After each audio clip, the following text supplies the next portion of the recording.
రామోజీరావు గారు 1995వ సంవత్సరంలో మొట్టమొదటిసారిగా వారిని చూశాను. అప్పటి వరకు ఈనాడు పేపర్ తప్ప వార్తలంటే ఏమిటో తెలియదు మా ఇంట్లో.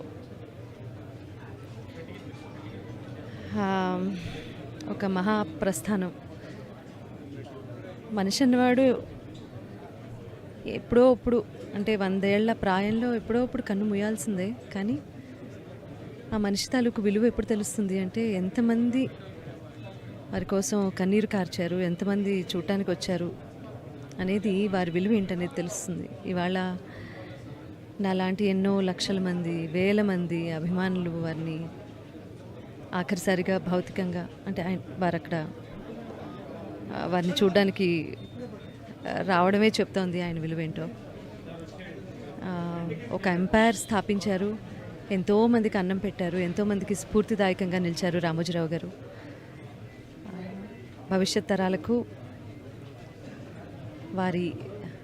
వారు చేసిన పనులు, వారు స్థాపించిన ఈ సంస్థానం ప్రతిదీ ఆదర్శప్రాయంగా నిలుస్తుంది. మాట్లాడుకుంటారు, వేనోళ్ళ పొగుడతారు.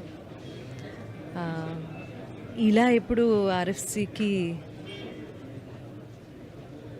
వస్తానని అనుకోలేదు. 90 ఏళ్ళు ఖచ్చితంగా బతుకుతారు వారు అని వారి కుటుంబ సభ్యులతో సహా నేను కూడా అనుకున్నాను. కానీ దేవుడు ఒకటి రాసిస్తాడు, దాన్ని మనం ఎవరు తప్పించలేము. కాబట్టి వారికి సద్గతి ప్రసాదించాల్సిందిగా భగవంతుడిని మనసారా కోరుకుంటున్నాను.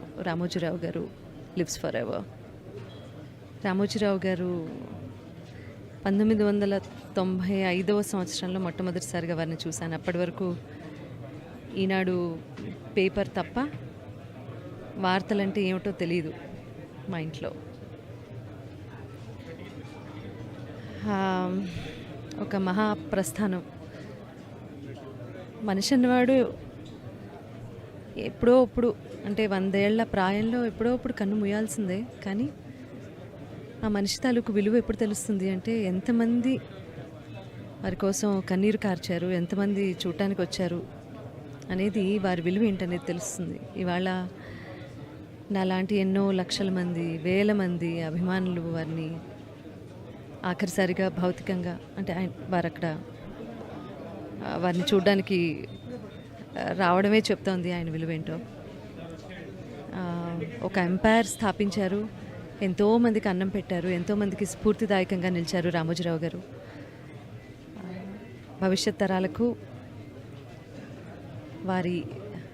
వారు చేసిన పనులు, వారు స్థాపించిన ఈ సంస్థానం ప్రతిదీ ఆదర్శప్రాయంగా నిలుస్తుంది. మాట్లాడుకుంటారు, వేనోళ్ళ పొగుడతారు.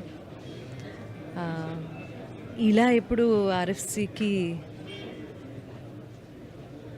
వస్తానని అనుకోలేదు. 90 ఏళ్ళు ఖచ్చితంగా బతుకుతారు వారు అని వారి కుటుంబ సభ్యులతో సహా నేను కూడా అనుకున్నాను. కానీ దేవుడు ఒకటి